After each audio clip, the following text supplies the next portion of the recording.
Bueno, buenas tardes con todos, amigos de toda América, de Centroamérica y de todos los países que nos estén viendo.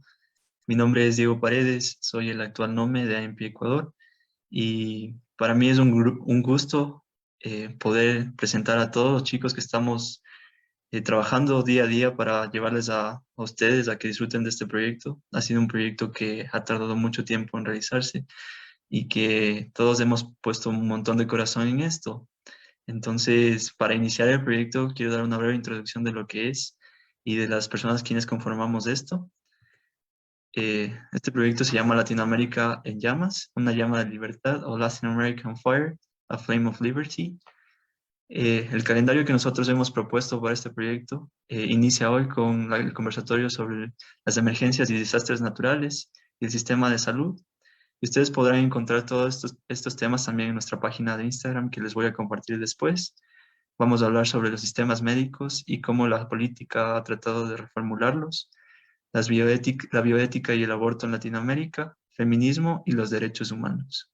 Todas esas charlas van a ser en español y cada uno de los participantes han preparado muchísima información para compartir a ustedes. Aparte de esto, nosotros también contamos con una página que se llama Latinoamérica en Llamas, que compartimos información actualizada sobre la realidad de cada país y que encontrarán aquí todos los datos relevantes para que ustedes puedan relacionarse con los mismos. Finalmente, para mí es un gusto presentarle a todas las personas que han trabajado y que van a poner un poco de su experiencia y de lo que han vivido en la realidad de cada país. Primero tenemos a Belén, que es nuestra Score Berry, que en unos segundos ella se va a unir también y que nos va a compartir un poco de su experiencia. A María Andreina, que actualmente es BPI de FEBESOCEM de Venezuela y que previamente se desarrolló como NORP. A Vida Rodríguez, que es la actual NORP de AFMCI Chile. A Sachiel Ángel, que tiene el cargo de NORP de AFMCI Panamá. Bueno, está Rebeca, que es NORP de AMP Ecuador, que es mi compañera y que también me ha ayudado muchísimo en todo este proyecto. A Jorge, que actualmente es Lord de IFMCA Spain y que es prácticamente una de las personas que trató de que este proyecto inicie. A mi persona, que soy el NOMI que ya me presenté de AMP Ecuador. Tenemos a Jordi Bastidas, NORP actual de FEBESOCEN en Venezuela. María Fernanda Sosa, NORP de IFMCA Honduras. Giancarla Leime, que actualmente trabaja en IFMCA Bolivia. Cintia Castillo, que cuando inició todo era asistente de NORP, pero ahora es actual NORP de IFMCI Perú. Alondra Almeida, que es actual NORP de AMEF México. Michelle Aldeano, que es Nora de IFMCI Panamá, y que ella nos va a ayudar específicamente también en los temas de aborto y feminismo. Y finalmente, sin menos importancia, tenemos a María Fernanda Aguilar, que es NORP de IFMCI Guatemala. Y todos nosotros conformamos el grupo de trabajo de Latinoamérica en Llamas. Estas son las NMOs que se han encargado de coordinar y de planificar todo esto y que sin su ayuda y su continuo apoyo no hubiera sido posible todo esto. Y finalmente les voy a explicar un poco de por qué nació este proyecto. Y prácticamente esto se traslada a 2019 en octubre, donde todos los países de Latinoamérica y Centroamérica tuvieron una revuelta reclamando sobre sistemas políticos, sobre acceso a salud, sobre aborto, la lucha del feminismo, algo que es una lucha de varios años y que poco a poco se está logrando avances. Y en general una revuelta que causó una impresión a todo el mundo. Eh, Particularmente yo me encontraba en una reunión internacional de estudiantes de medicina y me llegó un mensaje de Jorge diciéndome, ¿quieres hacer un proyecto que se relacione de la perspectiva estudiantil sobre todos estos desastres naturales y las emergencias que existen? Y junto a él hemos reunido a un montón de personas que están dispuestas a compartir un poco de su experiencia y que es importante porque no solamente nos permite conocer lo que hemos vivido, sino también las perspectivas y soluciones de otros países y cómo podemos implementarlo. Estos son los temas que nosotros vamos a tratar. El uno va a ser las emergencias sanitarias, cómo esto ha impactado nuestro servicio de salud. Particularmente aquí hemos enfocado nuestra conversación en COVID. Segundo, vamos a hablar sobre el feminismo y el aborto, el acceso seguro como derecho de salud. Y bueno, todos estos temas son un poco controversiales en cierta forma, pero lo que hemos tratado es de dar una perspectiva totalmente estudiantil y que nos basemos en eso para buscar soluciones, que es lo más importante. También tenemos otro ámbito que afecta, que son las decisiones políticas dentro de la salud. Y finalmente el feminismo dentro de nuestros sistemas de salud y también cómo potenciar este movimiento. Pero sobre todo destacar la función del estudiante dentro de las emergencias sanitarias y todo lo que tiene que ver con relevancia a la salud, que para mí es muy, muy importante porque siempre día a día nos relacionamos, tenemos que garantizar nuestros derechos y un ambiente seguro de trabajo. Entonces quiero, antes de continuar con el conversatorio, compartir esta frase, que es, somos mucho más fuertes cuando nos tendemos la mano y no cuando nos atacamos, cuando celebramos nuestra diversidad. Y sobre todo esto lo recalco porque como región es lo que más nos representa y juntos derribamos los poderosos muros de la injusticia. Entonces, les quiero compartir mi motivación para crear este proyecto y finalmente les muestro los objetivos. Primero es buscar atención de las entidades, sean políticas, gubernamentales o internacionales, para mejorar los sistemas de salud. Segundo es visibilidad como estudiantes de medicina, ya que nosotros queremos ser incluidos en las decisiones y buscar un mejor espacio de trabajo en un futuro para nosotros y también un mejor espacio de aprendizaje para nuestros colegas. Y tercero, involucrarnos como estudiantes en las decisiones, porque finalmente nosotros no solo aprendemos en base a los conocimientos, sino también en base a nuestras realidades. Y como esta es una actividad que es certificada, nosotros hemos dado dos lineamientos, que es primero asistir al proyecto y segundo llenar el formulario de retroalimentación, que se basará en preguntas enfocadas en los posts que hemos realizado en Instagram. Entonces, les invitamos a que nos puedan seguir y que ahí podrán encontrar todas las respuestas de las preguntas que hemos planteado. Entonces, el primer tema es el sistema de salud y las emergencias sanitarias. Y para esto hemos contado con 50 minutos de participación de todos los países involucrados, en donde nos compartirán un poco de la realidad de cada uno. Entonces, inicialmente vamos a comenzar con Venezuela, para lo que María Andreina y Jordi nos han preparado un poco de su realidad. Hola, buenas tardes a todos. Un gusto saludarles desde acá de Venezuela. Bueno, en primera instancia, quiero mencionar que el sistema de salud en Venezuela debe ser evaluado desde tres perspectivas. La primera de ellas desde el financiamiento, la segunda desde la prestación de servicios y la tercera desde quien ejerce la rectoría de este sistema de salud. En base a estos tres pilares y estas tres perspectivas es que vamos a desarrollar cómo se encuentra el sistema de salud acá en Venezuela. Entonces, en base al primero, en base al financiamiento, a pesar de que en las legislaciones venezolanas se establece que la salud es un derecho social fundamental y que es deber del Estado poder garantizarla y que esta salud que se garantiza a todos tiene que ser gratuita, universal, integral y equitativa, vemos realmente en la práctica cotidiana que debido a diversos factores, dentro de esto, una inflación cercana al 3000%, una recesión económica súper fuerte, un bloqueo económico, la caída en la producción petrolera y la debacle del sistema financiero, esta financiación o el financiamiento de los recursos que se disponen para el sistema de salud queda casi costeado en su totalidad por el paciente. Entonces, el sistema de salud público ya no es un sistema de salud público, sino es que tiende a ser privado, y esto realmente pone en juego una perversión, si se quiere, es algo muy perverso y que va en contra del derecho a la salud, porque lo que se dice ser gratuito ya no lo es. Eso en base en la primera instancia. En base a la segunda perspectiva, que es la prestación de servicios, ahorita en Venezuela se evidencia que la infraestructura y el desabastecimiento de los insumos y medicamentos que se evidencia ahora en la actualidad es de tal magnitud que estos mismos van a encontrarse escasos y las garantías que se ofrecen son carentes.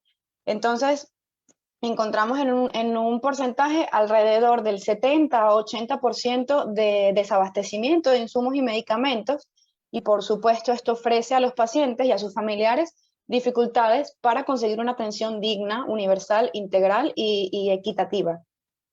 Esto además se traduce en primera medida en pérdidas de las vidas humanas. Entonces estamos atentando también contra el derecho a la vida, que es el primero de los derechos. En base a la tercera perspectiva, en cuanto a la rectoría, la coordinación y la dirección de nuestro sistema de salud en el país está dado por el Ministerio del Poder Popular para la Salud, que desde hace 20 años ha sufrido múltiples reformas y cambios hasta en su nomenclatura, y esto nos hace ver que quizá va a ofrecer enfoques novedosos conforme va cambiando, pero pues en la práctica no se manifiestan estos enfoques ni estos cambios, llevando a que la administración de las instituciones públicas se haya socavado en diferentes niveles. Y estas competencias y las responsabilidades en materia de salud han sido desviadas en atención, y los recursos y las políticas que se han puesto en práctica desde hace muchos años han sido desviados a otro tipo de políticas que no son las de la atención sanitaria. Y entonces es por eso que el sector salud queda aislado y ha sufrido restricciones importantísimas, y que esto se traduce obviamente en que la población se ve afectada directamente. Entonces, ya conociendo esto rápidamente, en base a la emergencia sanitaria que se vive actualmente, que es la emergencia que nos atañe a todos, que es la pandemia por COVID-19, ya tenemos un año de haber iniciado esta situación de emergencia, y las políticas que se han implementado durante este tiempo para poder sobrellevar este momento tan álgido para todas las naciones han sido insuficientes para poder llevar a cabo soluciones efectivas. Entonces, la financiación, la prestación de servicios y la rectoría del sistema de salud ha caído aún más hacia un abismo, porque ya se encontraba carente con anterioridad. De hecho, según observatorios humanitarios, porque no hay cifras oficiales, un promedio de gasto diario para una persona que no tiene acceso a sistemas de salud está alrededor de $300 diarios. Y menciono esto porque ya las personas no pueden acceder al sistema de salud público porque no se da abasto, porque el sistema está colapsado, porque ya no admite a más personas. Entonces, súper importante conocer esto, porque los sistemas de salud en Venezuela ponen en manifiesto que se violan de manera tangible derechos humanos sociales, como son el derecho a la salud y, por supuesto, el máximo de los derechos, que es el derecho a la vida. Por Venezuela, eso es todo. Gracias. Muchísimas gracias, María, y de verdad valoramos todo lo que nos has compartido, porque en 5 minutos has hecho un screenshot de la realidad de Venezuela en este tema. Y nada más, para seguir con la continuidad, vamos a darle paso a Vida Rodríguez, que es nuestra representante de Chile y que nos comparte un poco de la realidad que está viviendo en su país. Ya, Oli, creo que se escucha bien. Bueno, también voy a hablar un poquito de manera global, y después a acercarlo un poco a lo del COVID. Bueno, primero, si tuviéramos que clasificar a Chile respecto al desempeño que ha tenido enfrentando la pandemia durante este 2020 y bueno, ahora el 2021, podemos decir que dentro de Latinoamérica es uno de los países que, entre comillas, mejor ha enfrentado la situación. Ya estableció medidas preventivas de manera temprana, por ejemplo, suspendió las clases, hizo cuarentenas, y actualmente hay alrededor de un 25% de la población objetivo de la vacuna, que se forman alrededor de 5 millones de personas, porque bueno, Chile no tiene mucha población, ha recibido al menos la primera dosis de la vacuna para el virus. Ya es uno de los líderes a nivel mundial, Latinoamérica y todo, de personas vacunadas, versus, por ejemplo, el resto de Latinoamérica. Pero, no obstante, si miramos la situación de una manera un poco más detenida, no todo es tan bonito, porque las redes asistenciales públicas se encuentran con alrededor de un 90%, si es que no más, va variando constantemente de ocupación en sus unidades de tratamientos, tanto de tratamiento como de cuidados intensivos.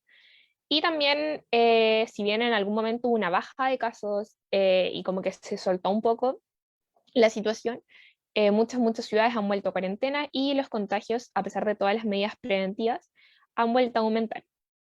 Por otro lado, en los últimos años Chile se ha posicionado como el paraíso de Latinoamérica. Muchos migrantes de diversos países de la región han migrado a nuestro país, ya que se han prometido muchas condiciones laborales buenas, grandes ingresos económicos, y bueno, también queda un poco más para larga, se han descubierto algunas redes de trata de personas acá, lo que ha fomentado la llegada de muchos extranjeros. Sin embargo, hay mucho que deber respecto a las condiciones de vida, tanto para ellos como para nosotros mismos, ya que por supuesto las condiciones tienen que ser iguales para ambos grupos. Entonces, volviendo al tema de la salud, no podemos negar que la salud es uno de los derechos humanos más fundamentales. Y como todos sabemos, creo, no es solo el derecho a la salud como tal, que como existe el hospital, sino también tener derecho a una correcta atención, a una atención oportuna y también a una atención completa, ya que nos brinde todas las posibilidades, todos los exámenes y también eh, que sin limitaciones económicas. Entonces, ese es el gran problema que hay en nuestro país, ¿ya? A pesar de existir hospitales y salud pública como tal, la mayoría presenta una gran escasez de recursos. Incluso mucho, mucho antes de iniciar la pandemia, era evidente, aunque trataba de taparse un poquito, falta de profesionales, de habitaciones de camas, de mascarillas y de guantes, ¿ya? Incluso de guantes. Entonces, ahora con la pandemia se hizo mucho, mucho más evidente esta falta de implementos y además se reveló otro problema, ya la salud mental, porque se veló tanto por el tema de la salud física, de la supervivencia frente a este virus, que se dejó de lado algo tan vital e importante en nuestra vida, y en la recuperación de cualquier enfermedad.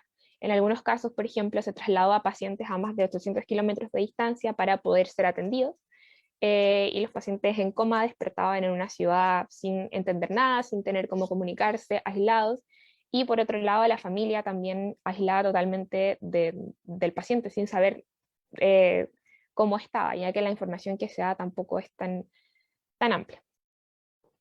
Entonces, bueno, es una situación muy, muy complicada, yo creo que no solo para el país, sino para todos los países, pero siempre es importante recordar que a pesar de todas las emergencias sanitarias que estamos viviendo, no podemos dejar de ser personas, de tener el mismo derecho que todos. Ya hay, por ejemplo, situaciones que se han ido dando, se han suspendido operaciones, se han dejado de dar consultas con especialistas, entendiéndose que todo se está priorizando a la supervivencia por la pandemia, pero también se han destinado recursos a la atención privada en manera de reemplazo a esta falta de recursos en la atención pública. Se han comprado recursos a la atención privada. Lo que por supuesto genera que falten aún más recursos en la atención pública. Eso.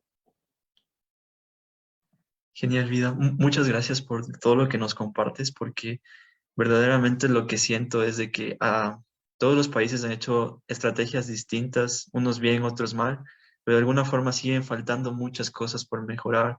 Debemos ver un ejemplo, pero también debemos saber en cómo mejorar y las herramientas que a ellos les faltaron para como países tratar de superarnos en una región que casi siempre se ve o es caracterizada o lo ven en otros países porque siempre hay deficiencia de medicamentos, de vacunas. Entonces es algo que ha afectado mucho a todos los países y te agradezco por todo lo que nos compartes ahora. Nada más voy a seguir ahora con Panamá, que Sach nos va a compartir un poco de su perspectiva. Bueno, Diego, muchas gracias. Sí, no creo que vaya a extender mucho, ya que María Andreina y Vida dijeron lo básico, que es pues, el manejo de los sistemas de salud, que en verdad siento yo que en Latinoamérica es bastante similar, no es el mejor de todos, pero siempre se ve como nublado por los mismos factores, por así decirlo. Entonces, el primer tema que voy a tocar yo sería, lo dividí por temitas, que el sistema de salud normalmente se encuentra dividido en sistemas públicos y sistemas privados.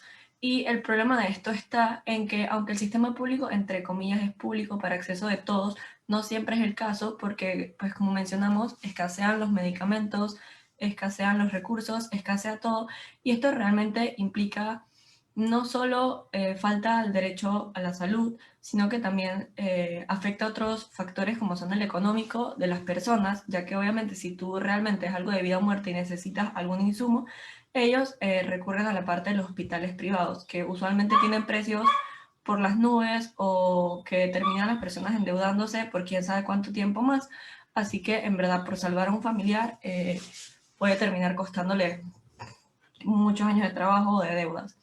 Y también se ve el caso de que, por ejemplo, cuando una persona recurre a un hospital privado, son discriminados por su raza o su origen y literalmente les pregunta como, ¿tú realmente puedes pagar esto? Entonces ya de plano, cuando van a esos hospitales, se siente la discriminación, pues, por algo tan sencillo como querer buscar un insumo. También como mencionó Vida, es sumamente importante lo de la salud mental, sobre todo porque la salud mental en muchos países es algo supremamente estigmatizado y no solo está en segundo, sino incluso en tercer plano, ya que no es tanto como voy a ir a un psicólogo porque me siento mal, sino que aquí se ve como algo tabú buscar ayuda para salud mental, no lo ven como algo prioritario, no lo ven como algo realmente grave. También el acceso a la salud rechazado para las personas extranjeras, ya que como no son pues trabajadores de planilla ni nada, no tienen acceso a un seguro, entonces también tienen que ir a hospitales privados que son exageradamente caros, y la falta de apoyo a los hospitales públicos, a los trabajadores, algunos no les pagan, algunos son sobreexplotados, mucho tiempo de trabajo, se ven expuestos a mucho por un cheque que nunca llega. Entonces, esto, los cupos, la falta de cama, la falta de insumos es realmente algo grave. Y ya para pasar a otro tema, las emergencias sanitarias, tanto lo que estoy hablando de salud, también como los desastres naturales, que también voy a tocar el tema más adelante, siempre va a ser algo distinto para mujeres, hombres, niñas, adolescentes y personas de comunidades como son la comunidad LGBTIQ o los discapacitados o los refugiados o los migrantes. Siempre en todas las situaciones, ya sea de salud, económica, social, se van a ver esos grupos marginalizados y las desigualdades van a persistir y se van a notar y van a afectar de una manera muy desproporcionada a distintos grupos. Entonces, pues esta problemática de que la discriminación afecta a los derechos humanos, obviamente no solo va a afectar a nivel de salud, sino también al nivel social, cultural y educativo de estas personas.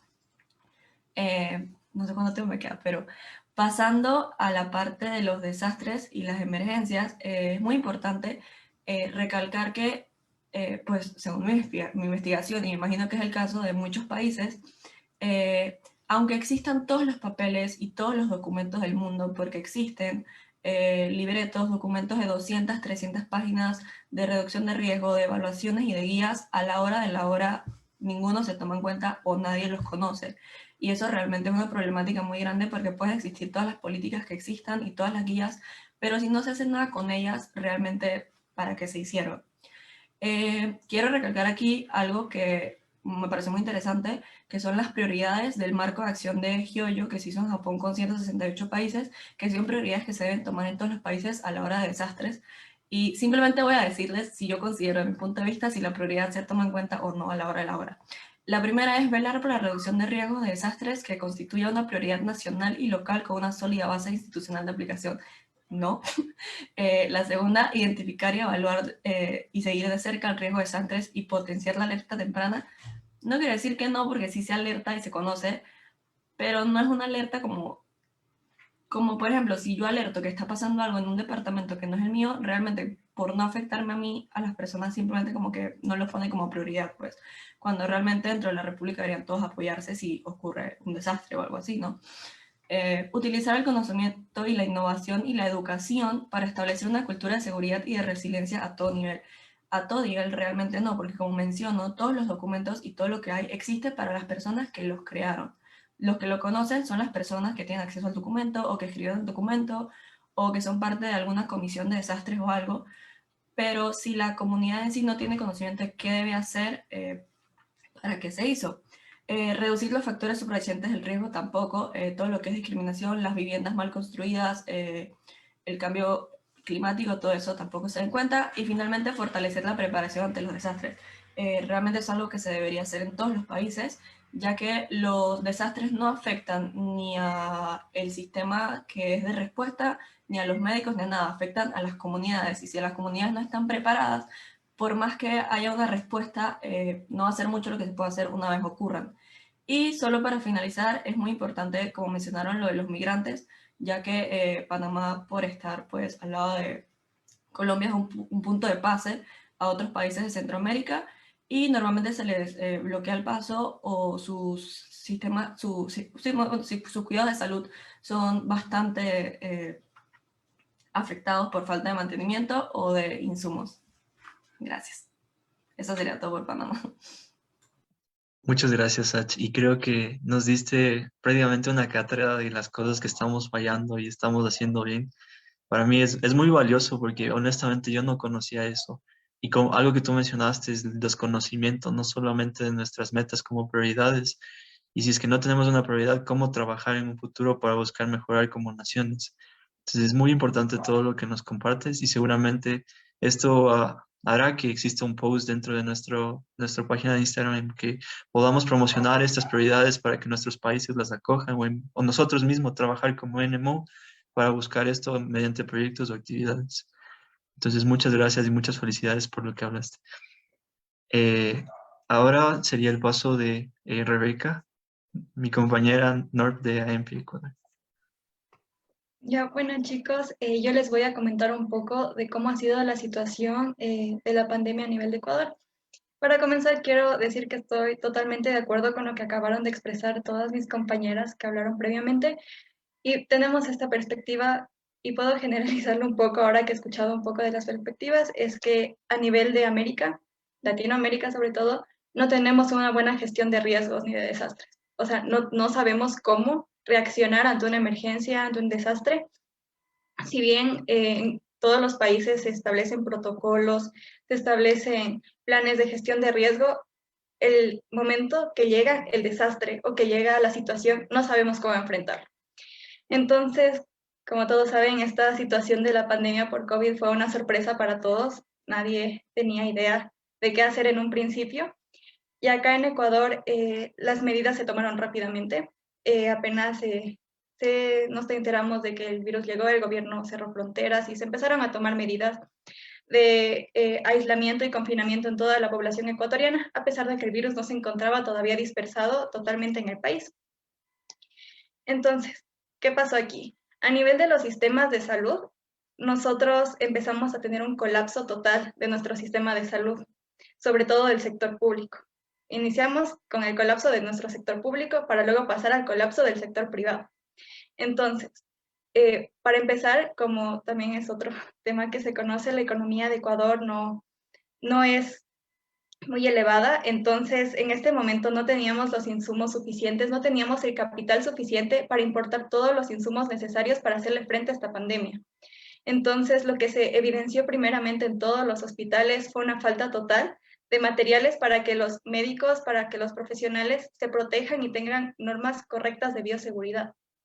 Entonces, acá nos faltaban desde mascarillas que los médicos las reutilizaban hasta un mes, no habían guantes, no faltaban tanques de oxígeno para los pacientes, los centros de cuidados intensivos fueron los primeros en desbordarse. Entonces fue un caos total al inicio. Muchas personas fallecían en sus casas porque los hospitales estaban tan colapsados que ni siquiera podían llegar a atenderse por emergencia por ningún lado, porque no había espacio en ninguna casa de salud. Llegó un momento en que en ninguna casa, ni pública ni privada, había un solo espacio para que entren los pacientes.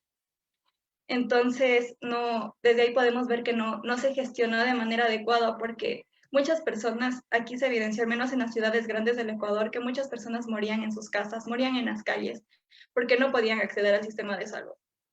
Entonces, esa es una situación bastante preocupante.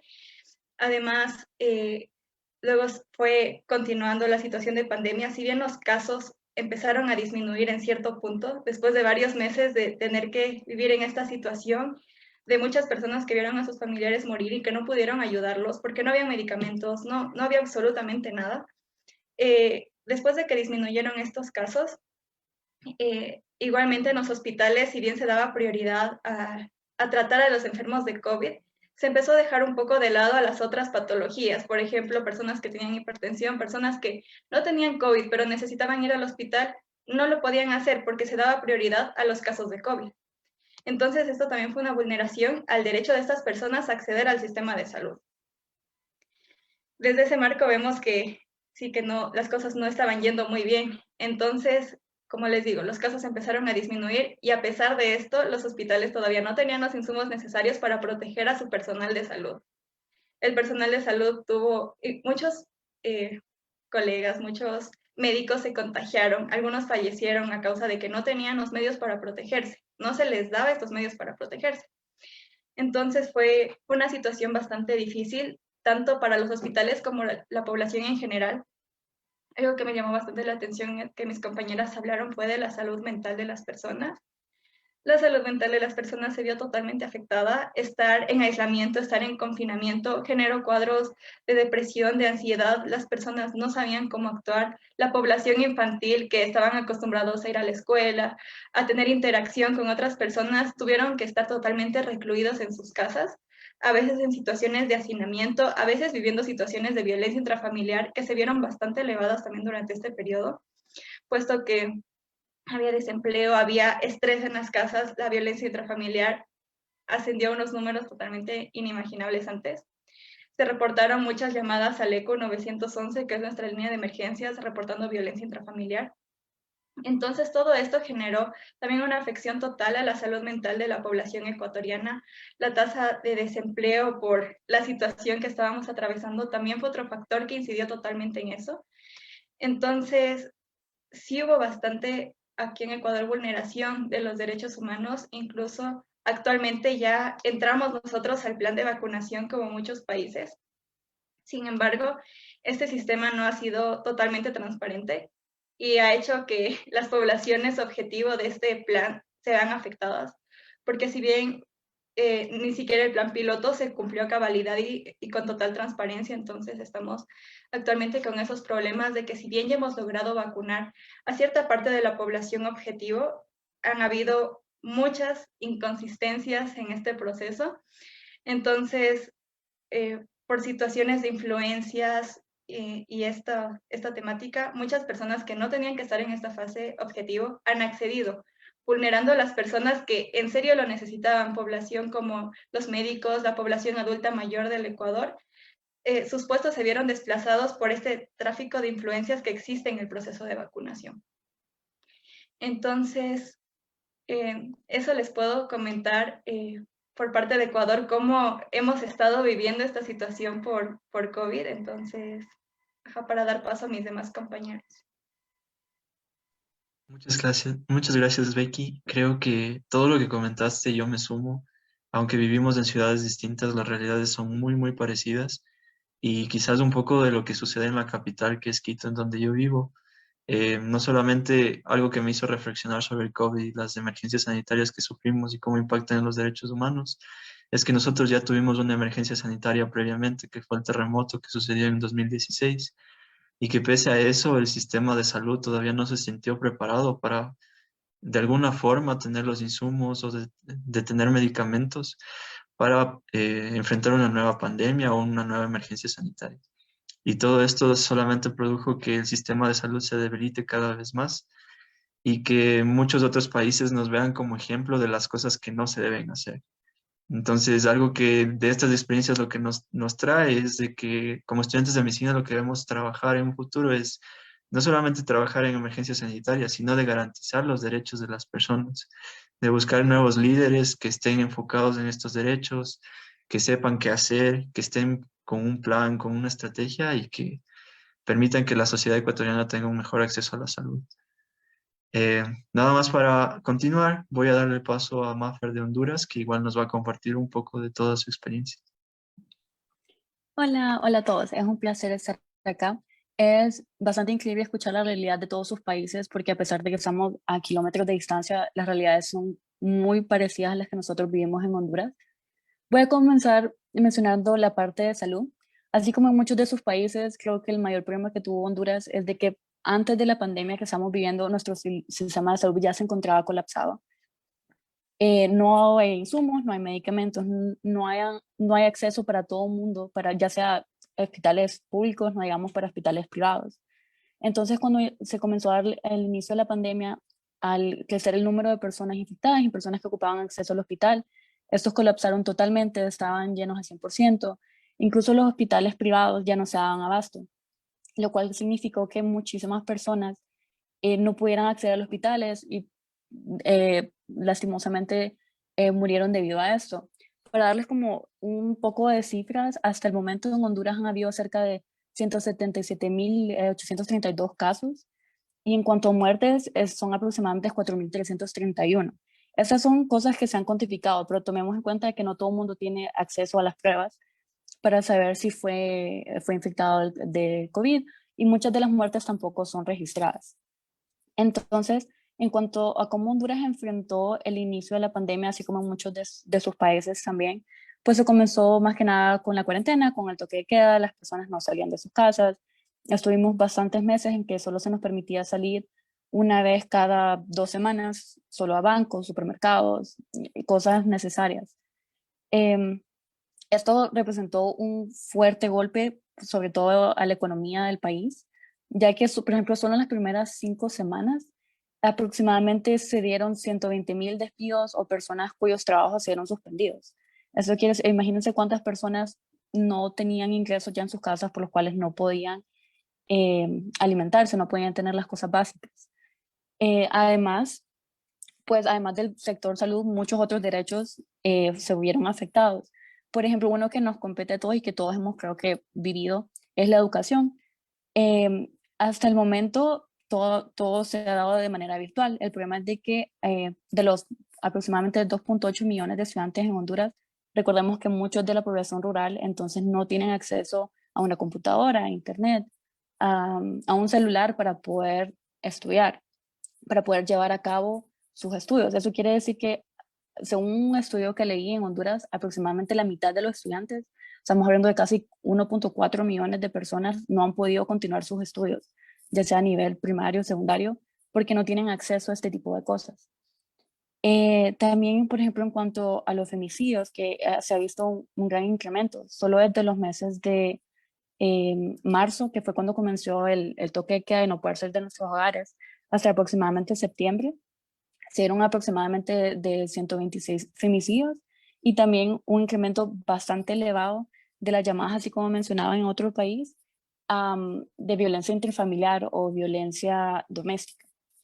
Entonces, lastimosamente, no, estas personas no tienen acceso, no tienen seguridad y son derechos que se ven violentados bastante debido a esta emergencia sanitaria que estamos teniendo.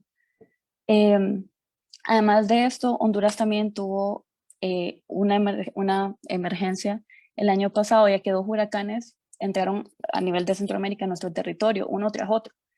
Eso solamente llegó como a hacer más difícil la situación del COVID y de cómo poder, pues, hay gente que todavía no ha recuperado acceso a sus hogares, a las personas que tuvieron que buscar refugios y hubo un aumento en los contagios porque no, o sea, no se estaba preparado para estar en medio de una pandemia y además enfrentar 2 huracanes.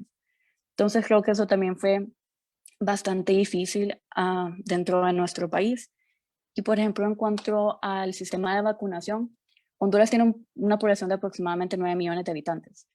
Y hasta el momento, el número de vacunas que hasta el día de hoy por lo menos se han dado son de 5,000, que fueron hacia 2.500 personal de salud de primera línea, los cuales han sido vacunados. Estamos hablando que menos del 0.01% de la población de Honduras se encuentra vacunado hasta este momento. Que pues esperamos que en las próximas semanas esto cambie y podamos ir pues subiendo este número.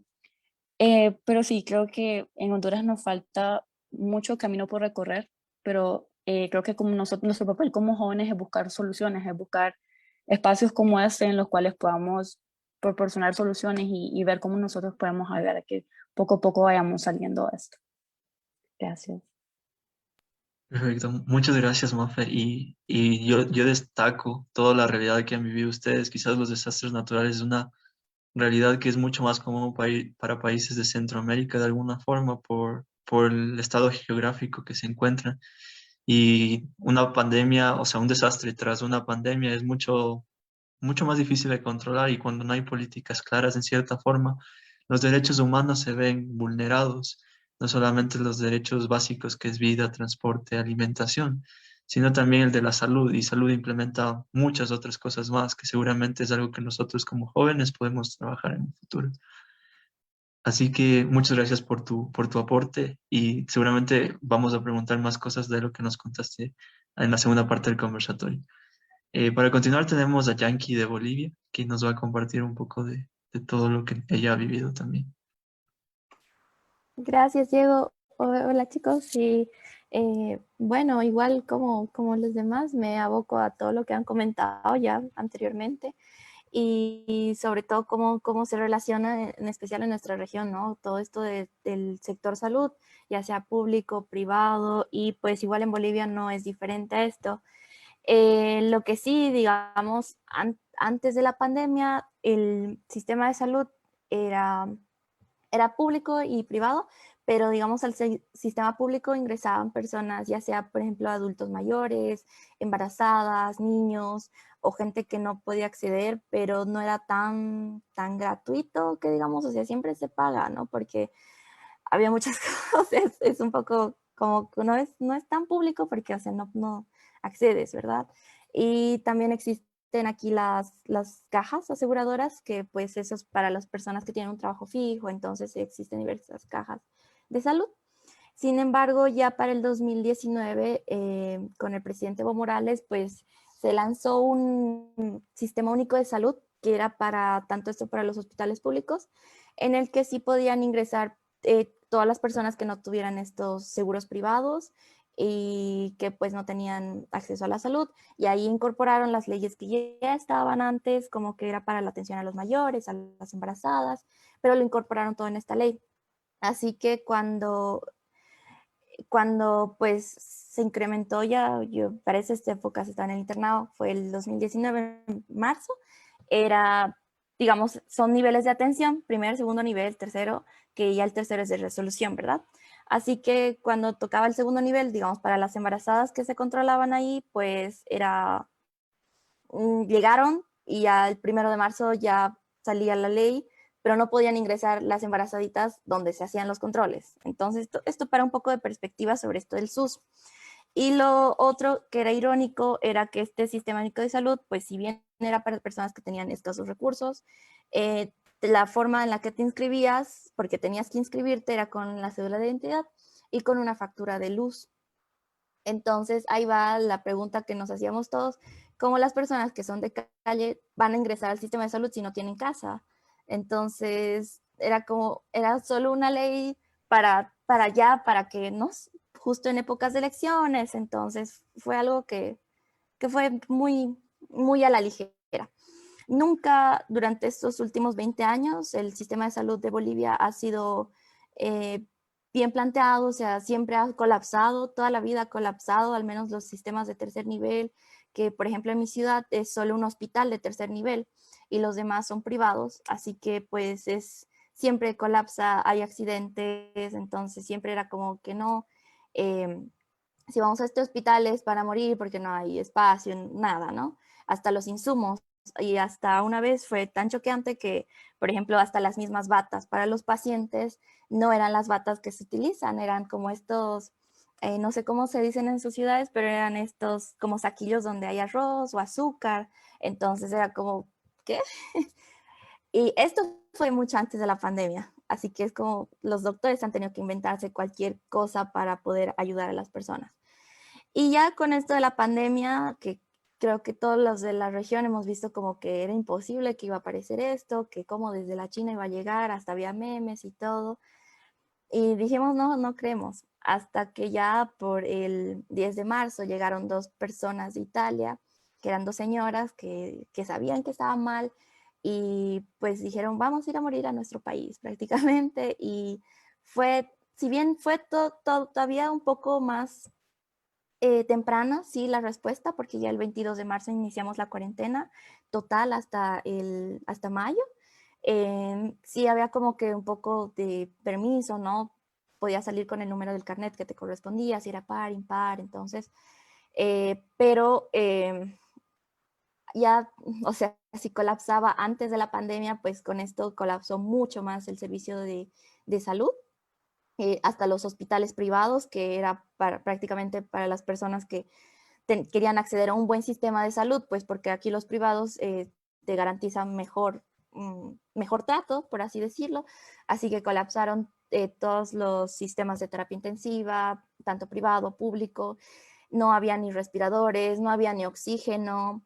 Luego había manifestaciones de la gente que quería trabajar, que decían que el coronavirus no era verdadero, que era una cosa de derecha y todas las especulaciones, ¿verdad? Pero la gente salía a veces Y ya pues en esto de querer traer oxígeno de otras ciudades, porque a veces las ciudades que no producimos, no tenemos como una planta establecida de oxígeno, así que tenía que venir de otras ciudades, entonces se cerraban las carreteras. Ha habido un momento muy triste donde necesitaba más oxígeno y cerraron carreteras por todo este lío y no llegó oxígeno y muchas personas murieron también por esto, ¿verdad? Así que igual, pues creo que Bolivia no ha podido afrontar de correcta manera y con el cambio igual de sistema político que tuvimos, con los enfrentamientos que hubo igual en el 2019, fue todo un caos.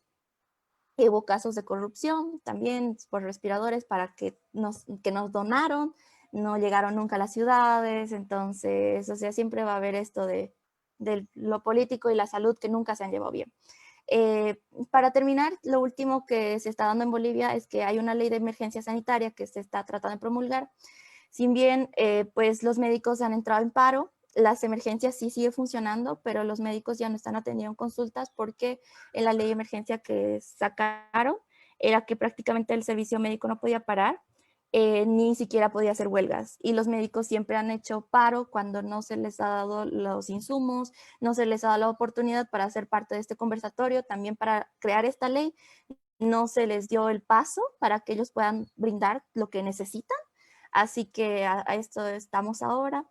La vacunación sí ha empezado, ya se está programando un cronograma, y el personal de salud y personas con enfermedades de base sí están, pero pues seguimos en eso, ¿no? Y así por parte de Bolivia.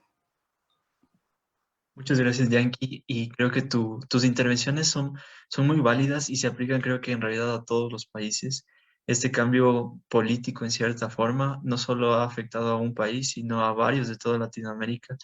Y esto realmente es algo que fragmenta toda la búsqueda de los derechos humanos que nosotros, como Comité de SCORP, es lo que queremos lograr, como que garantizar que todos los países y todas las personas dentro de sus países lo respeten, inclusive en pandemia, que puede ser una excepción a que muchas cosas no se cumplan, pero los derechos humanos no son negociables nunca.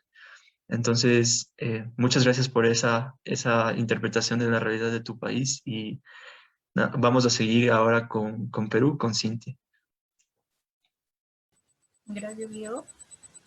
Bueno, respecto a Perú, pues en realidad la problemática es compartida, creo que ya con todos como han mencionado. Yo voy a rescatar ciertos puntos que han estado pasando en este último año, ¿no? Que de hecho es mucha vergüenza tanto para yo como peruana, porque pues son situaciones que en plena pandemia no se pueden tolerar, ¿no? Pero bueno, voy a hacer recapitulación primero de un poquito del sistema de salud que vive Perú. Desde ya, pues hace mucho tiempo, en realidad las deficiencias en Perú son inmensas, ¿no? La división que nosotros tenemos, pues va desde la parte pública a la parte privada, donde pues siempre se ha buscado incluso hacer mejoras y como ustedes han mencionado, ¿no? Hablar de políticas, hablar de documentos, hablar de reglamentos o leyes, pues no sirve de nada si es que al final no se cumple. No, voy a rescatar bastante estas deficiencias que tenemos y haciendo introducción, ¿no?, a lo que nosotros como estudiantes de medicina hemos estado viviendo, porque creo que nuestro papel ahorita, pues, tanto dentro de los hospitales como fuera de los mismos, es muy importante, ya que siempre se había ofrecido que se pague un monto específico a los estudiantes de medicina durante el internado médico, ¿no? Esto de aquí se ha visto muy afectado, de hecho ya estaba afectado, pero sucede que pues por la propia pandemia que hemos estado pasando, aparte de las muertes que han habido de los estudiantes de medicina, de los profesionales de salud, se ha notado mucho que esto no se estaba cumpliendo, ¿no? Y yo rescato esto porque muchos de nosotros, me imagino que pues al llegar al internado, muy aparte de la vocación que tenemos, muy aparte también de las responsabilidades y obligaciones, pues el Estado está en el derecho y en el deber también de pagarnos a nosotros por estos servicios, ¿no? Sin embargo, sucede que estaban recibiendo los propios internos 2 soles, que equivale como a $1 aproximadamente, por haber trabajado meses, ni siquiera por un mes, ¿no? Ese era un monto, un pago que ya incluso se les debía, y no lo han recibido. Muchos incluso no han recibido ni un solo sol, ni un solo dólar. Y pues esto es indignante, ¿no? Para nosotros como estudiantes considerar que en plena pandemia ofrecer prácticamente nuestra vida frente, pues para lucharla también, para poder continuar con la atención a los pacientes, que se nos trate de esa forma es muy indignante. Y el otro punto es respecto también a la discriminación que hay, no tanto ya hacia nosotros como estudiantes o profesionales de la salud, sino también para los propios pacientes, ¿no? La discriminación que por ahí mencionaba Sachiel, que es creo que una de las deficiencias más grandes que también existe, a pesar que nosotros como, bueno, Latinoamérica somos países interculturales, ¿no? Se ve muy reflejada en la atención, y para mí es muy importante estar aquí, para mí es muy importante todo lo que abarcamos, lo que abordamos, porque pues básicamente estamos en contra de esta discriminación, del maltrato que, bueno, Dios quiera no se le brinde a los pacientes, y sumado a esto, sumado a esta discriminación, o incluso dentro de esta problemática, pues está el tema que también, así como no nos brindaban suficiente equipo de protección personal a nosotros, no se les brindaba también a los propios pacientes que incluso acudían a los hospitales, ¿no? Entonces, pues sí ha habido mucha deficiencia en esa parte. Y bueno, ya cambiando un poquito el tema en sí, pero que también tiene mucho que ver con violación de derechos humanos, pues es la problemática que se vivió el año pasado, por el mes de noviembre, que lo vuelvo a recalcar una vez más, que estoy segura que ya me han escuchado también, es el tema del golpe de Estado, un golpe de Estado entre comillas que hubo a causa de pues un cambio de presidente que tuvimos, ¿no? Esto fue demasiado impactante en Perú, que estoy segura que lo han escuchado muchos, y aquí fue muy resaltante el tema de violación de derechos humanos porque básicamente fueron marchas pacíficas, ¿no? Donde pues edades de todo tipo, discapacitados, población adulta mayor, incluso había niños dentro de estas marchas que salían a protestar simplemente porque nosotros como país democrático pues no estábamos siendo escuchados, ¿no? había sido ocupado, de hecho, la cabeza de presidencia por un personaje que no estaba capacitado, que no tenía estudios, que no tenía, de hecho, incluso pues experiencia como tal, ¿no? Y a raíz de esto, pues la población estaba muy indignada y queríamos que se haga reformas, cambios. De alguna forma esto no se logró al máximo, pero por lo menos creo que fue un gran avance, ¿no? El hecho de que estas marchas sirvieran para que se destituya al presidente electo para ese entonces. Y pues hasta el momento, por ejemplo, gracias a esas marchas, de hecho, la parte política ha tomado muy en cuenta también a las voces de los peruanos, ¿no? Y se han hecho, pues, se están tomando medidas en esto, ¿no? Lo lamentable es que hubieron dos pérdidas, que me imagino que ya muchos de los chicos que están viendo de Perú, pues, conocen, y estas dos pérdidas hasta el momento no tienen justicia. Básicamente, el Poder Judicial, pues, ha tomado seguimiento, entre comillas, durante estos 4 meses, pero hasta ahora no hay como tal un resultado para que pues tomen cartas en el asunto con los respectivos responsables, ¿no? Eso en cuanto a la parte política. Y respecto a la vacunación en sí, pues nosotros aquí en Perú tenemos también ya programado una fase de vacunación, ¿no? Que en la primera fase pues incluye tanto a personal médico, a los adultos mayores, a la parte de policía. En la segunda fase ya se encuentran las personas, pues, quienes un tanto no están con comorbilidades, ¿no? Y pues, en general, también sucedió un hecho muy polémico aquí en Perú, que fue el famoso Vacunagate, en el cual políticos, ¿no? Volvemos a recalcar aquí el tema de corrupción. Los políticos, quienes habían recibido, de hecho, una donación benéfica de las vacunas, habían sido pues vacunados de forma, por así decirlo, escondidas, ¿no? Y esto ha sido muy indignante, como lo mencionaba al inicio, porque salió a la luz después de casi 4 meses, porque esta donación había sido dada en el mes más o menos de octubre, antes de las marchas que nosotros pues realizamos en Perú. Entonces, el presidente de aquel entonces, que incluso había sido muy respaldado, que incluso había sido considerado pues uno de los mejores, más buenos presidentes, porque había abarcado muchos problemas durante la pandemia, fue justamente ese presidente el que había iniciado básicamente pues toda esta polémica, ¿no?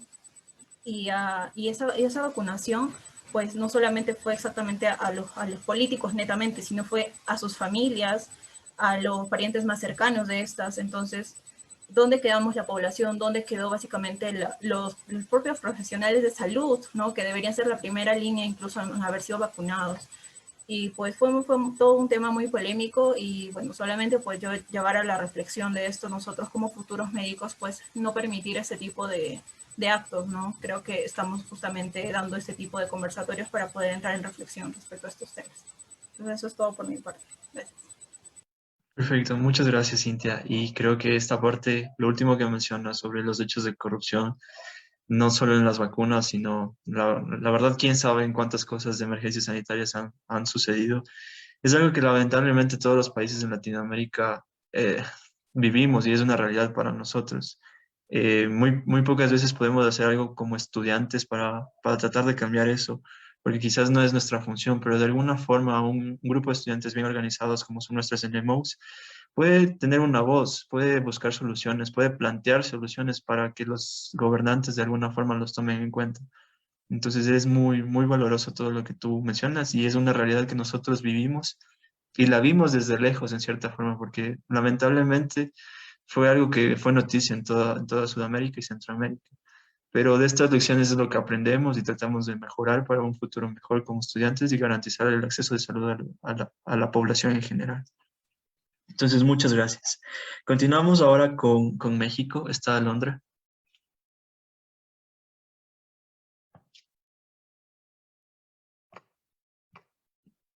Creo que ella tuvo problemas de conexión ahora, entonces voy a dar paso finalmente a Jorge de España, que realmente ha sido muy valiosa toda su contribución en el proyecto y destaco esto no solamente porque es Latinoamérica, sino porque la idea es que podamos aprender también de las cosas que suceden en otros países y en otros continentes. Pues muchas gracias por darme la palabra. O sea, un poco el origen de estos conversatorios es eso, poder visibilizar esas realidades, ¿no? Y sobre todo compartiendo un idioma común. Y un poco el contraste que puede haber entre países más favorecidos y países menos favorecidos por el sistema, digamos, en el que vivimos, ¿no? Con respecto a emergencias sanitarias, entendidas como esas situaciones, ¿no? Esos hechos naturales o provocados por el hombre que desembocan en daños tan negativamente a la vida y provocan eso, cambios permanentes en nuestras sociedades. Y sobre todo, que las necesidades que pueden suponer son mucho mayores que la capacidad del país o de la comunidad a reponerse de ello. España se ha enfrentado a eso. Este año se ha conmemorado un año desde el estado de alarma, ¿no? Este último estado de alarma por el coronavirus. El impacto del coronavirus se ha visto reflejado sobre todo en la economía, ¿no? Con una caída de más del 10% del PIB. Y eso ha dado a entender una gran falta que había en el país, ¿no? que era la estructura, digamos, económica basada en gran medida en el turismo, que ha caído en más del 90% este año, ¿no? Y cómo no hay una estructura industrial, ¿no? en nuestro país que pueda dar sustento al empleo del país, ¿no? Sí se creó, digamos, lo que se llaman ERTES, que son unas ayudas económicas que se le dieron a toda la gente que, entre comillas, perdió el trabajo o que en ese momento esa empresa no podía sostener su puesto de trabajo, lo cual ha podido facilitar o al menos paliar de cierta forma todo lo que han podido sufrir esas familias. Aún así hay gente todavía hoy que no ha recibido un céntimo de esas ayudas. Con respecto, por ejemplo, al tema de la vacunación, por suerte, gracias al puesto de España dentro de la comunidad internacional, ¿no? Y la Unión Europea, sí ha recibido más de 1 millón de vacunas y ya se ha administrado a más de 1 millón de personas la primera dosis, ¿no? Lo cual ya es más de un 2% de la población y los sanitarios están protegidos. Pero eso también es una consecuencia más de esa falta de equidad, ¿no? Entre países que se ven. O sea, hay una iniciativa europea ahora mismo para quitar las patentes, como dijeron India y Sudáfrica hace unos meses, lo cual haría, primero, que la información de este bien público sea público, ¿no? Y segundo, vacunas más baratas y vacunas para todos, ¿no? Porque yo creo que una de las cosas que ha dejado patentes el COVID es que existe esa ley de cuidados inversos, ¿no? En el que la gente que más necesita la ayuda es la que al final menos la recibe, ¿no?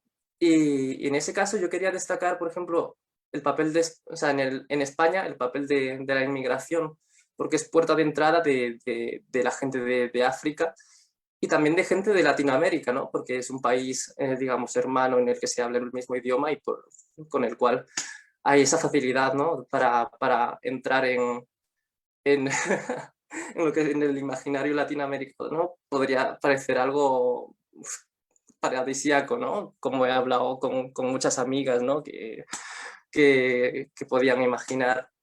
La inmigración supone ya casi un 9% o sea, de la población que hay en España residiendo. Y, por ejemplo, en 2019 hubo más de 76.000 inmigrantes colombianos o más de 50.000 venezolanos, ¿no? Lo cual da una cifra, da una idea del peso de la inmigración en el país. Y a su vez, cómo esa gente sufre la discriminación, ¿no? Sobre todo en la frontera sur, la frontera de las dos ciudades que hay en África, que son Ceuta y Melilla, en la que a través de fronteras físicas, como son las vallas o fronteras que no se ven, que son la policía que subcontrata, ¿no? a Marruecos para que no pase,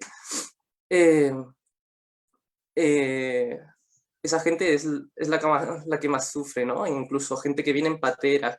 En esta pandemia ha llegado a venir gente a patera a las islas que hay al lado de África, que son las Canarias. Y ha habido polémica con eso, ¿no? ¿Cómo se le va a dar ayuda a esas personas que son, bueno, les pueden decir de todo, ¿no? Cuando son las que han pasado por años de andar o de cruzar África, ¿no? Por buscar un sitio mejor. Ejemplos concretos de esta inmigración: trabajadores de la fresa o porteadoras marroquíes que entran en África, o sea, que entran en España para trabajar y aún no teniendo papeles se les deja solo porque sustentan nuestra actividad económica agrícola, que sí es verdad que es muy importante, ¿no? Más de 7.000 temporeras o mucha gente que trabaja en los invernaderos de Almería. Esa gente que hace poco, por ejemplo, se quedó sin chabolas, ¿no? 900 personas sin chabolas que se quemaron en un incendio por las condiciones nefastas en las que trabajan, y son personas sin papeles, solo que hacen la vista gorda por el papel económico que se juegan, ¿no? Y yo lo último que quería añadir aquí es, por ejemplo, una charla que me dieron hace poco, es que esa ruta, digamos, que hacen las personas africanas para llegar a España, nos habla de problemas mundiales, ¿no? Esos problemas que son esas sequías, esa inestabilidad política de esos países, las consecuencias del COVID o la inseguridad económica, que son provocadas a la vez por la desigualdad económica entre países ricos y países desfavorecidos, ¿no? Entonces yo creo que además de un cambio paradigmático de todo, nuestro papel en todo esto también es intentar aportar equidad a nuestros sistemas y trabajar por ello, ¿no? Y también formarnos, como siempre. Y ya estaría. Perfecto, Jorge. Muchas gracias por todo lo que nos compartes, porque nos das una visión de qué tan similares y qué tan diferentes somos con otras regiones. Nos permite también tomar soluciones que ustedes han implementado. No estoy seguro si algún país, excepto Chile, haya tenido tantas vacunaciones como España. Y eso también pone en otra perspectiva lo que mencionabas, lo de las patentes de vacunas, cómo se debería manejar esto de forma gubernamental, de forma privada, de forma parroquial o cantonal, o como sean las organizaciones políticas que tiene cada ciudad, cada país. Pero nos das muchas ideas que quizás en algún momento podamos trabajarlas en Latinoamérica para poder implementarlas. Y lo valoramos muchísimo. Finalmente, antes de continuar, quisiera también tener la perspectiva de Jordi si él se encuentra en la llamada, porque nada más a María Andreina le había dado la palabra.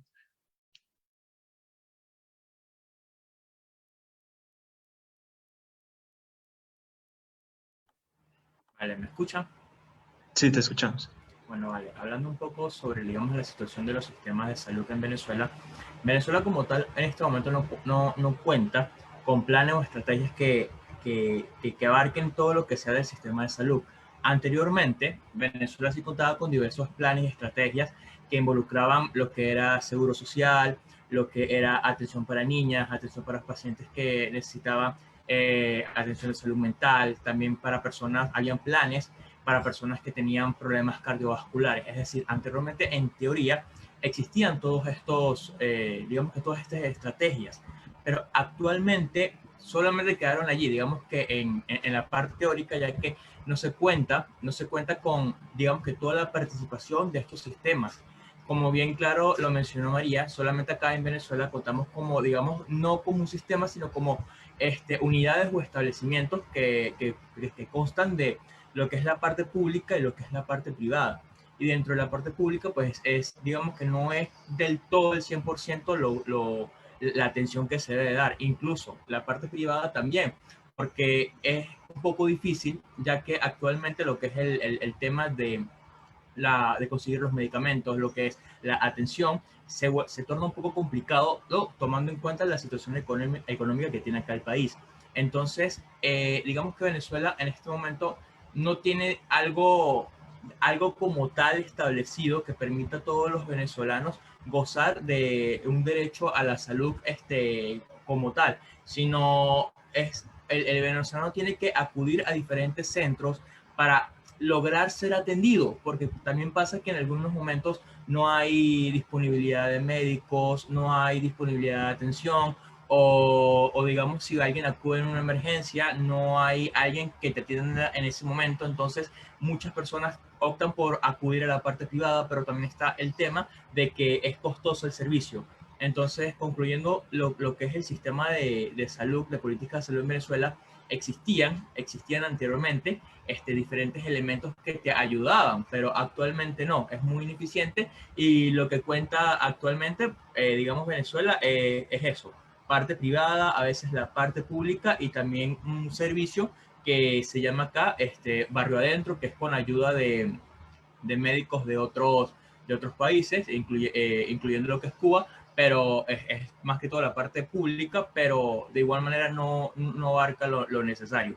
Y ahorita con el sistema del coronavirus es un poco difícil porque los hospitales colapsaron, ya que no se cuenta con, digamos, con la parte de los respiradores, los hospitales no cuentan como tal. Entonces, la parte también lo que son las radiografías, muchos hospitales tienen todo esto dañado. Entonces, nada, el venezolano tiene que acudir a la parte privada y tener que pagar cifras que son costosas, que van más allá del salario como tal. Entonces es un poco difícil el tema de los sistemas de salud acá. Perfecto, Jordi. Muchas gracias por lo que nos cuentas, y algo que yo me acabo de dar cuenta es de que nosotros siempre los vemos a los derechos humanos como un bien intangible. Es algo que no podemos tocarlos ni podemos verlos, por decirlo así, pero dependemos mucho de los bienes tangibles, y cuando no los tenemos, los derechos humanos se ven totalmente perjudicados, devaluados de alguna forma. Entonces es algo muy, muy valioso que nos cuentas porque creo que todos los países de Latinoamérica tienen una tendencia muy similar y esto nos permite mejorar como nación, como continente de alguna forma. Entonces, esto daría terminado la primera parte de nuestro conversatorio. Hemos recibido bastantes preguntas, pero hay 3 preguntas en las cuales se engloban prácticamente todo lo que los participantes de este conversatorio quieren saber. Entonces, la primera pregunta tiene que ver en algo con el derecho a la salud. Y muchos de ustedes han escuchado historias de varios países que hablan sobre la corrupción, lo que nos contó Perú, lo que nos ha sucedido en Ecuador. Si no han salido las noticias, es que existe también una lista que no es pública sobre vacunados. Y esto prácticamente atenta a los derechos de la salud y el acceso a la salud que tienen las personas cuando existen poblaciones vulnerables que no han sido vacunadas. Entonces, la pregunta más iría encaminado hacia eso, pero buscando algo sobre las soluciones que ustedes plantean como jóvenes y como quizás personas que se desarrollen en el ámbito de la salud en el futuro. Entonces, si ustedes quisieran participar y quieren dar su input sobre esto, me gustaría que levanten la mano.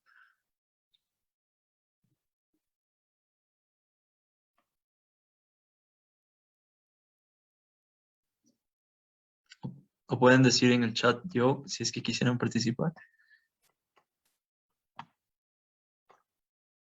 Creo que María Fernanda quiere ser la primera. Entonces tienes el piso para hablar. Hola, sí, bueno, la verdad que quise participar ahorita porque hoy, precisamente en Honduras, están sucediendo las elecciones internas. Entonces creo que eso es el primer paso que todos como jóvenes deberíamos de tomar y es buscar a personas que sean adecuadas para ese tipo de cargos. Creo que muchas veces a puestos importantes como secretarías de salud o puestos que tienen que ver con esto, llegan personas que no están capacitadas, incluso a niveles más altos todavía, llegan personas que no están capacitadas y que son los que hacen que más adelante todas las cosas se desmoronen en nuestros países. Entonces creo que sí, creo que el primer paso como jóvenes es informarnos, es ayudar a otras personas a informarse de qué es lo que necesitamos, cuáles son los cambios que nosotros necesitamos, a hacer llegar a las personas necesarias a estos puestos y pues más que nada exigir nuestros derechos, exigir pues o sea, que vengan las vacunas, que los hospitales sean, eh, que haya suficientes insumos en los hospitales, que sean cuidados. Creo que todo esto es bastante importante, que es nuestro papel como jóvenes y es algo que todos deberíamos de hacer. Y no sé, las escuelas de medicina creo que tenemos dentro de lo que cabe hasta cierto poder porque nosotros trabajamos todos los días ahí. Entonces nosotros somos hasta cierto punto los que sabemos las carencias de nuestros sistemas de salud. Y es eso, informar, hablar, levantar la voz y hacer que esto algún día cambie. Perfecto. Igual, si alguien más quiere participar, ¿podría levantar su mano o solamente abrir su micrófono? Creo que Vida quiere participar, entonces le doy el paso a ella. Bueno, nosotros ahora justo estamos viendo como una situación súper crítica respecto a la salud pública, porque se entregan como becas para quienes egresan. No sé si me escucho, ¿cierto? Ahí. Se entregan becas para los estudiantes que salen desde séptimo en especialidades que por lo general se necesitan, medicina familiar, pediatría, etc. Pero este año esas becas las entrega el ministerio porque comprarlas como particularmente son muchos, muchos millones. Y este año ya no se van a dar ese tipo de becas, solo se van a acotar a un número muy, muy reducido y muy específico de especialidades que además son subespecialidades, por ejemplo, no sé, cirugía torácica y pulmonar. Entonces, como el objetivo de eso es que, claro, se tengan especialistas que realmente se necesitan porque se justificó que no se necesitaban, por ejemplo, pediatras o médicos familiares y así, pero en realidad, claro, quizás hay un número alto de pediatras, pero todos están en el sistema privado.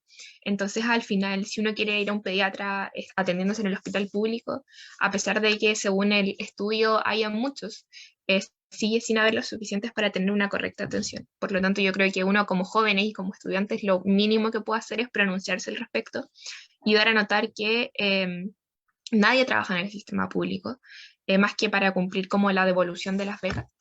y que es necesario que se sigan dando estas oportunidades porque es la única forma de que el sistema se sostenga. Genial, Vida. Muchas gracias porque definitivamente, o sea, particularmente yo nunca había pensado en eso, de cómo garantizar esto de las becas, que también existe mucha corrupción y que también es una realidad que afecta no solo en emergencias sanitarias, sino es un día a día. Y quizás esto de las emergencias ha permitido que se visibilicen todo esto de las problemáticas que existen. Voy a darle el paso ahora a Yankee.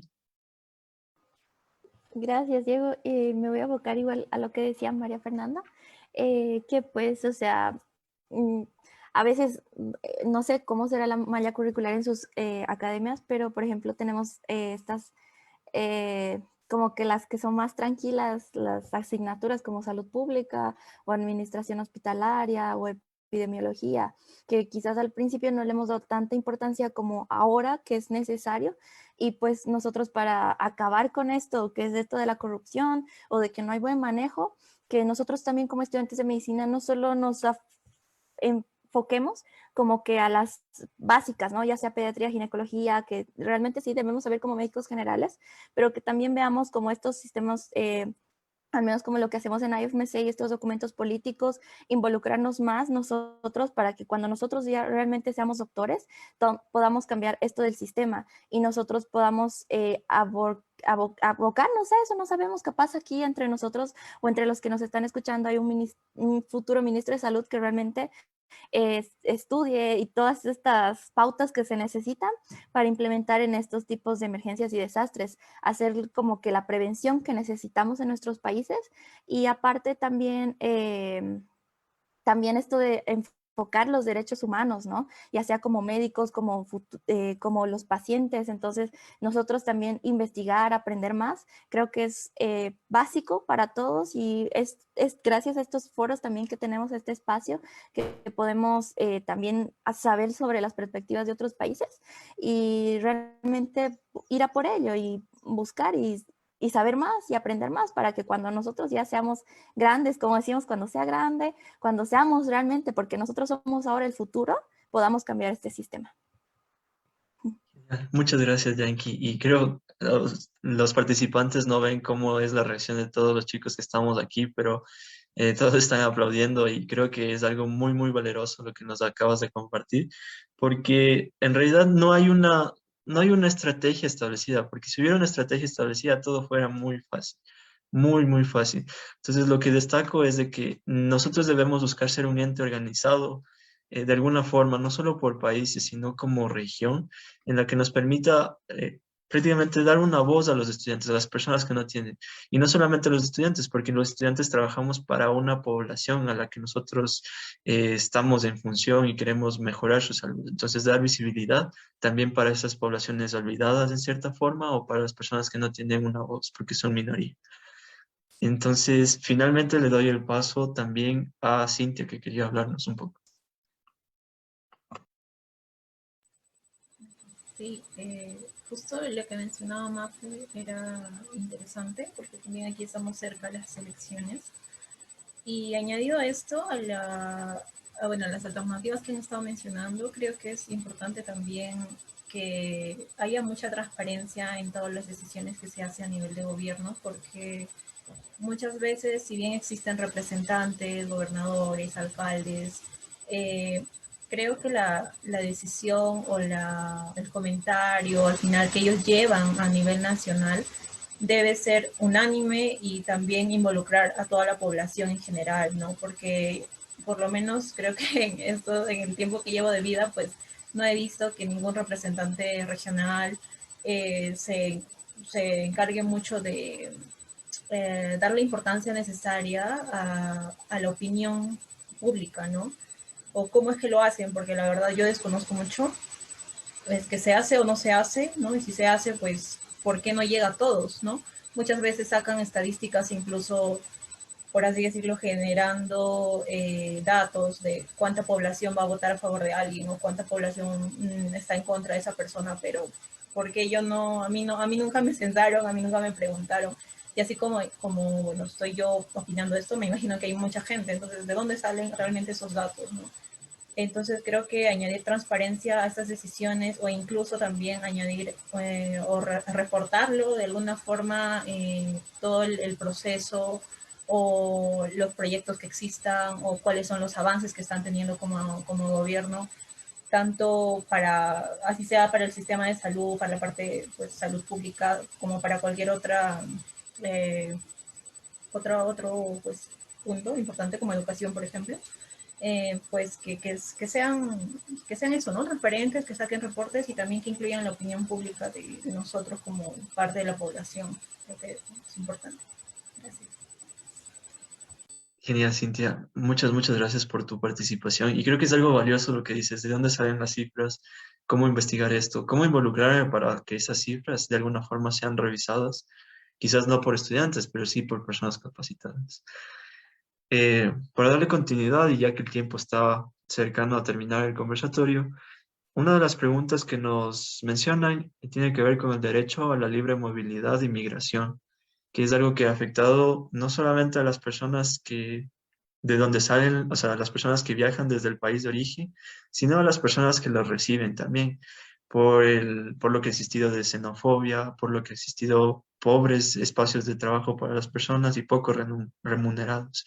Entonces, la pregunta prácticamente se enfoca en lo mismo. ¿Cómo nosotros como estudiantes podemos abogar para que los derechos de estas personas que por diferentes circunstancias han tenido que salir de sus países sean respetados en los países de destino? Entonces, tenemos la participación de María Andreina, después Rebeca, y bueno, comencemos con ellas dos. Vale, particularmente el tema de la migración a mí me mueve muchísimo, me encanta este tema realmente, me ha gustado mucho trabajar con esto. Y yo creo que lo primero es para poder abogar por este tipo de personas que están en situación de vulnerabilidad es conocer el marco internacional que los defiende.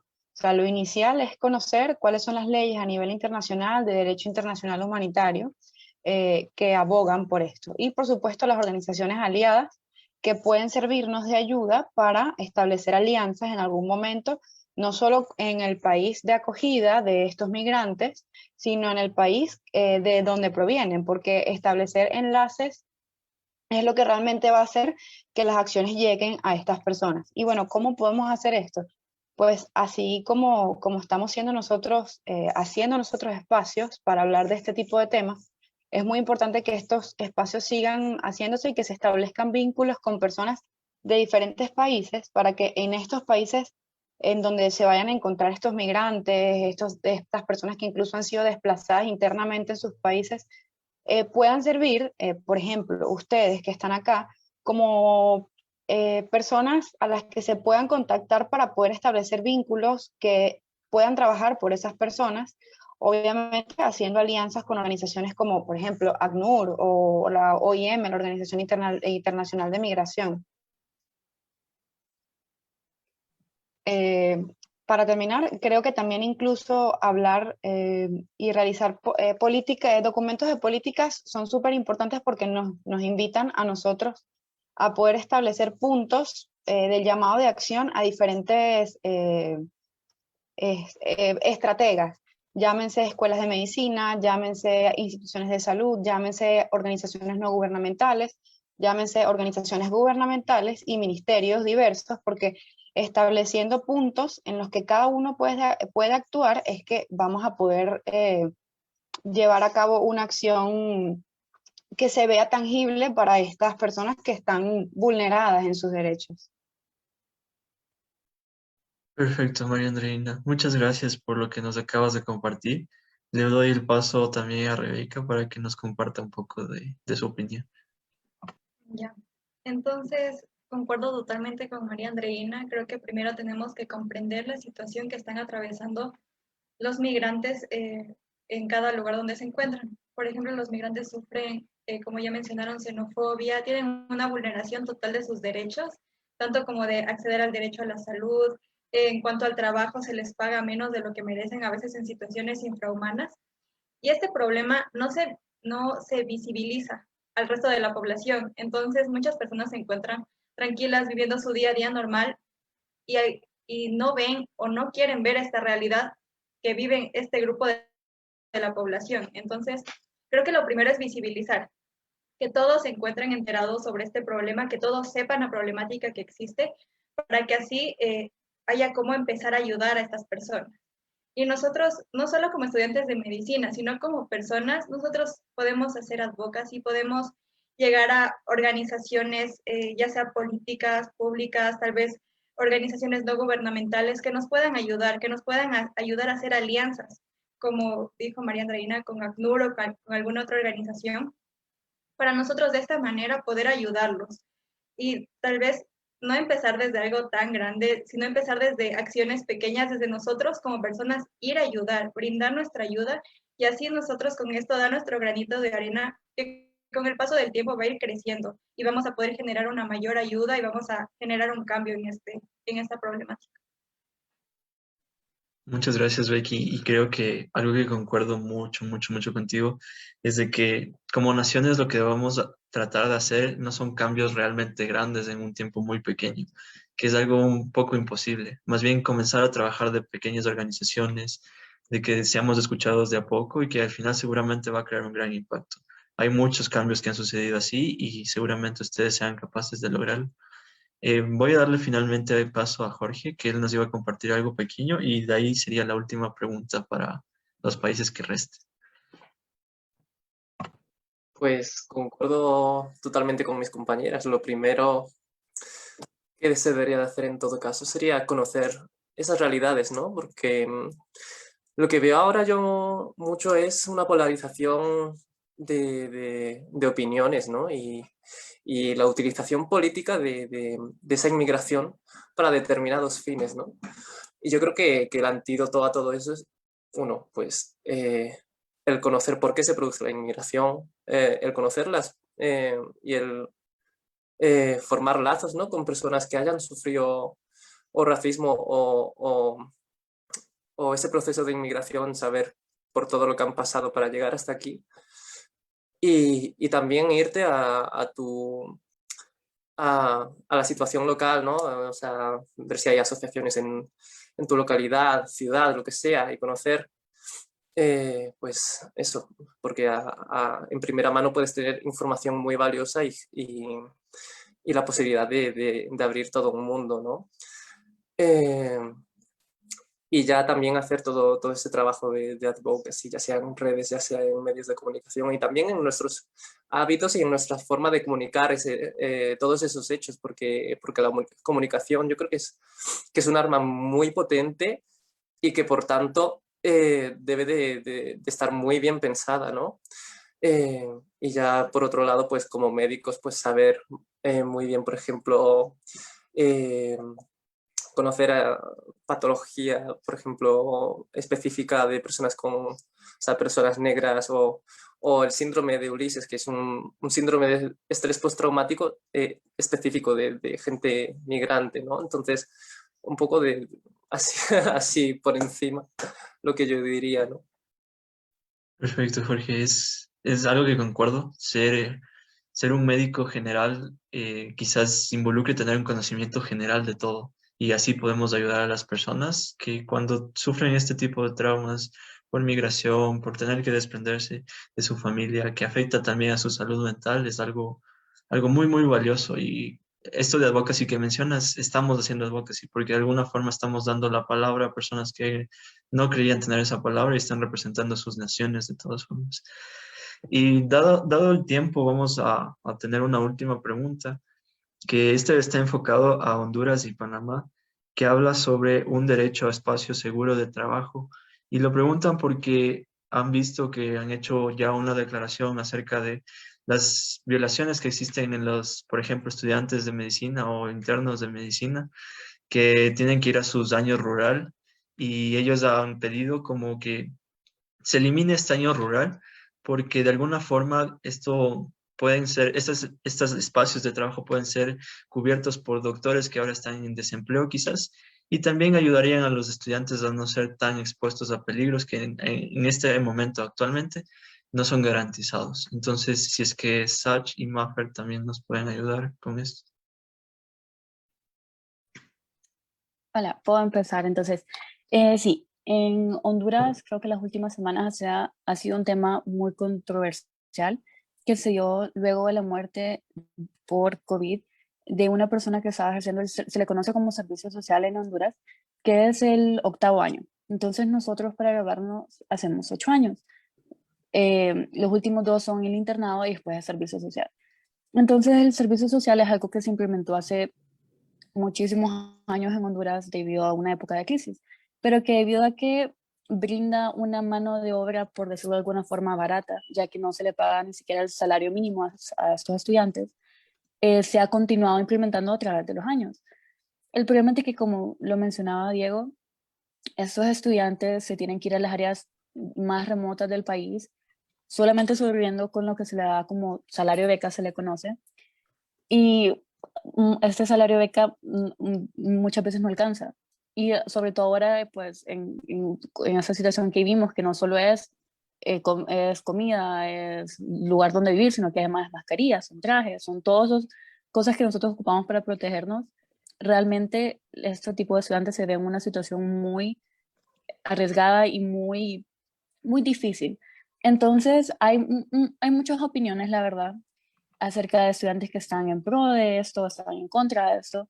Entonces, lo que Honduras plantea es buscar soluciones. Es tal vez ahora mismo el servicio social sigue siendo de carácter obligatorio, pero tal vez hacerlo de carácter voluntario, ya que hay personas que consideran de que este año pues es valioso, es de bastante aprendizaje para nosotros.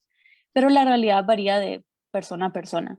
Entonces, creo que en ese momento una de las mejores soluciones que hemos encontrado es ya sea reducirlo a 6 meses, o como mencioné anteriormente, pues hacerlo de forma voluntaria, siempre para, más que nada, es tener en consideración a toda la población y lo que al final del día cada persona pueda o no pueda hacer. Gracias. Muchas gracias, Mafe. Le doy el paso a Sach, que igual nos va a compartir un poco. Bueno, para esta pregunta sí estoy como conversándola con Michelle para que sí me da también su punto de vista, pero en lo que pues concordamos las dos es que realmente pues la manera de garantizar espacio de trabajo es exigir el equipo de protección personal, porque realmente no se da ni siquiera a los doctores que están directamente todo el tiempo en el hospital. Entonces va a ser incluso mucho más difícil para los que estén en el internado o cualquier año de práctica. Entonces, pues obviamente exigirlo.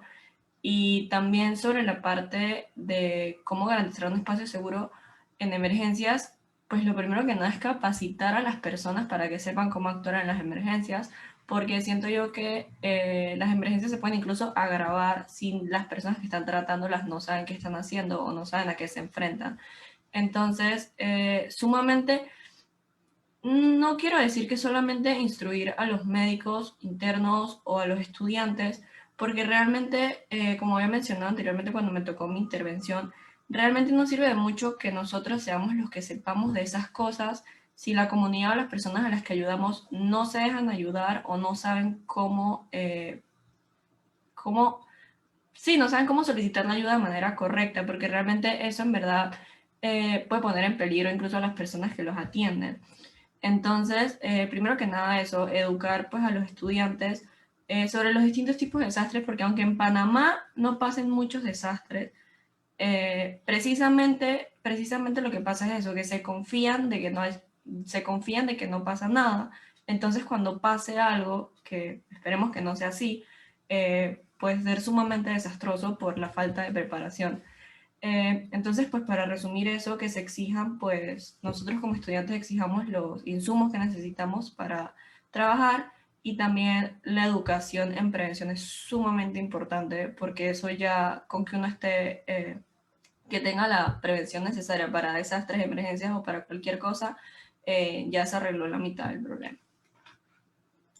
Genial, muchas gracias, Sach. En esta parte, algo que quiero destacar es lo que nos diste la visión del trabajo entre comunidad y médicos, o entre comunidad y personas que están relacionadas con la salud, que es muy, muy importante, porque como dices, la comunidad muchas veces no sabe cómo pedir ayuda y esto muchas veces imposibilita el trabajo que tienen los médicos o la función de proveer la salud que tiene el servicio de atención de la salud. Entonces es muy importante la recomendación que nos das. Y con esto ha llegado a conclusión nuestro primer conversatorio. Entonces, siempre en los conversatorios lo que vamos a hacer es brindar unas imágenes que resumen prácticamente lo que nosotros como estudiantes tratamos de abogar. La primera es esta, que es: no se puede prevenir todos los desastres, pero sí el deterioro de los sistemas de salud y de emergencias. La gente muere más por falta de acceso a la salud que por los desastres naturales. Y también todos nosotros, sin excepción, tenemos derecho a intervenciones que nos salven la vida. Esta responsabilidad recae en los gobiernos. Todos tenemos derecho a la salud. Entonces, con esto damos conclusión a nuestro primer conversatorio de todos los países que hemos participado en esto. Particularmente, muchas gracias a Panamá y Honduras, a Sach, Michelle y también a Mafe, porque ellos han planeado todo esto y porque ellas se encargaron de realizar el Survival Kit y porque han preparado muy bien todas las temáticas. Entonces, estos somos nosotros y nos estaríamos viendo el siguiente domingo. Así que muchas gracias. Ahora voy a detener la transmisión.